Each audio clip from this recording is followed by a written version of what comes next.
Mark রচিত মঙ্গল সমাচার। নাজারেথের মহাপ্রবক্তা যিশুকে নাজারেতের মানুষেরাই স্বীকৃতি দিল না। একদিন যিশু নিজের শহরে এলেন, তার সঙ্গে এলেন সেই 12 জন শিষ্য। বিশ্রামবারে তিনি সমাজগৃহে গিয়ে উপদেশ দিতে লাগলেন। তার কথা শুনে অনেকে অবাক হয়ে গেল।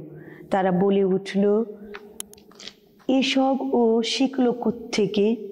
এই যে জ্ঞান ওকে দেওয়া হয়েছে, এ আবার কোন জ্ঞান? আর ওই যে সমস্ত অলৌকিক কাজ ওর হাত দিয়ে ঘটে থাকে, ওসবের মানেই বা কী? ও কি সেই ছুতোর নয়? মারিয়ার সেই ছেলে যাকব, যোসেফ, জুদা আর সিমনের সেই ভাই নয়? ওর বোনেরাও কি এখানে আমাদের মধ্যেই নেই?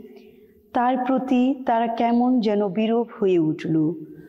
তখন যিশু তাদের বললেন, প্রবক্তা শুধু নিজের দেশে, নিজের আত্মীয় স্বজন ও পরিজনদের কাছেই অসম্মানিত হন। সেখানে তিনি কোনো অলৌকিক কাজ করতে পারলেন না। শুধু কয়েকজন রোগীর ওপর হাত রেখে তিনি তাদের সুস্থ করে তুললেন। তার প্রতি লোকেদের অবিশ্বাস দেখে তিনি আশ্চর্য হয়ে গেলেন। প্রভুর বাণী। ঈশ্বরকে ধন্যবাদ।